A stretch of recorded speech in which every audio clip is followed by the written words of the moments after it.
ஒருத்தங்க கால் பண்ணி, நீங்க அந்த கால பார்த்தும் அவங்கள எடுக்காம இருக்கீங்களா? அப்போ உங்களுக்கு தான் இந்த ஸ்டோரி. அப்பா, பொண்ணு இருக்காங்க. பொண்ணு அவங்க காலேஜ் படிக்கிறதுக்காண்டி வெளிய ஒரு ஊர்ல ஹாஸ்டல் தங்கியிருக்காங்க. அப்ப அப்பா வந்து டெய்லி நைட் அந்த பொண்ணுக்கு வந்து கால் பண்ணிக்கிட்டே இருப்பாங்க.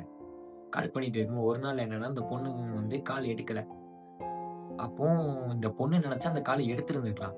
ஆனா, என்ன பண்ண போறாரு அப்பா? என்ன கேட்க போறாரு? "சாப்பிட்டியா? என்ன பண்ற? எப்படிம்மா போச்சு?" இதுதானே கேட்க போறாரு. "இது பிறகு பேசிக்கலாம்" அப்படின்னு அந்த பொண்ணு எடுக்க முடிஞ்ச காலும் எடுக்காம இருந்திருக்காங்க. அதுக்கப்புறம் உடனே இன்னொரு கால் வருது.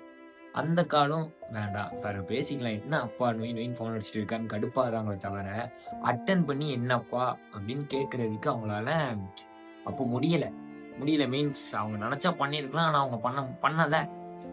அடுத்து அப்புறம் வந்துட்டு ஏர்லி மார்னிங் வந்துட்டு ஒரு அன்னோன் நம்பர்லேருந்து ஒரு கால் வருது. கால் வந்த உடனே அந்த கால் வந்துட்டு இவங்க அட்டெண்ட் பண்றாங்க.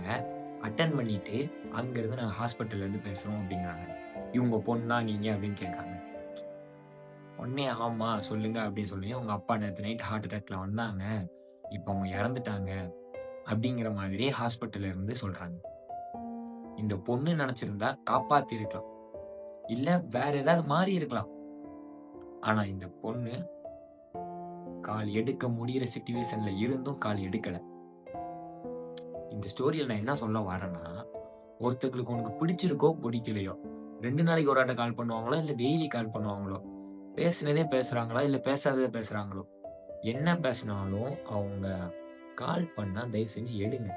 எடுத்து ஓகே 2 நிமிஷம் இல்ல 1 நிமிஷம் பேசுறதுனால நமக்கு எந்த ஒரு லாஸும் இல்ல. ஓகேங்களா? புரிஞ்சிருக்கும்னு நெனைக்கிறேன்.